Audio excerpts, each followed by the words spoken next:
नमस्कार दोस्तों, आज की कहानी है स्वर्ग का चाचा। आइए शुरू करते हैं। बहुत पहले की बात है।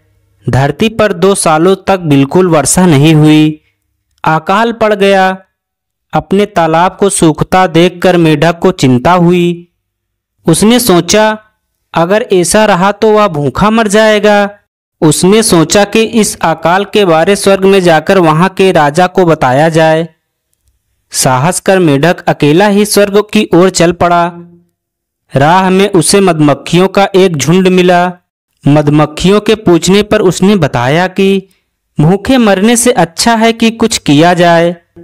मक्खियों का हाल भी अच्छा नहीं था। जब फूल ही नहीं रहे तो उन्हें शहद कहाँ से मिलता। वे भी मेढक के साथ चल दी। आगे जाने पर उन्हें एक मुर्गा मिला। मुर्गा बहुत उदास था। जब फसल ही नहीं हुई तो उसे दाने कहाँ से मिलते। उसे खाने को कीड़े भी नहीं मिल रहे थे, इसलिए मुर्गा भी उनके साथ चल दिया। अभी वे सब थोड़ा ही आगे गए थे कि एक खूंखार शेर मिल गया। वह भी बहुत दुखी था। उसे खाने को जानवर नहीं मिल रहे थे। उनकी बातें सुन शेर भी उनके साथ हो लिया। कई दिनों तक चलने के बाद वे स्वर्ग में पहुंचे। मेढक ने अपने सभी साथियों को राजा के महल के बाहर ही रुकने को कहा।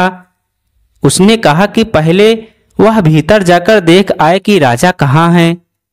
मेढक उछलता हुआ महल के भीतर चला गया। कई कमरों में से होता हुआ वह राजा तक पहुंच ही गया। राजा अपने कमरे में बैठा परियों के साथ बातें कर रहा था। मेढक को क्रोध आ गया। उसने लंबी छलांग लगाई और उनके बीच पहुंच गया। परियां एकदम चुप हो गईं। राजा को एक छोटे से मेढक की करतूत देख गुस्सा आ गया।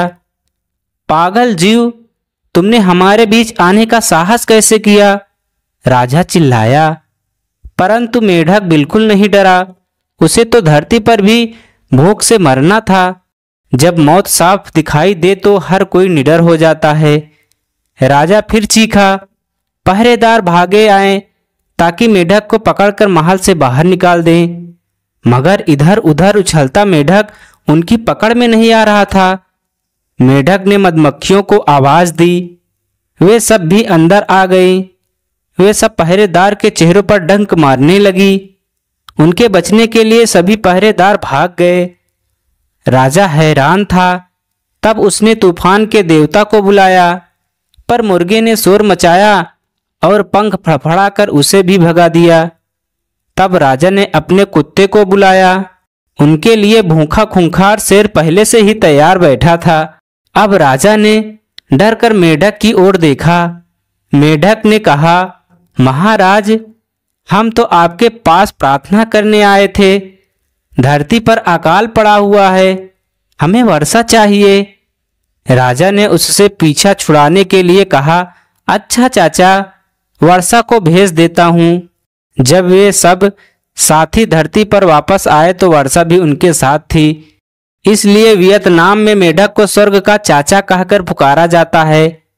लोगों को जब मेढक की आवाज सुनाई देती है वे कहते हैं, चाचा आ गया तो वर्षा भी आती होगी।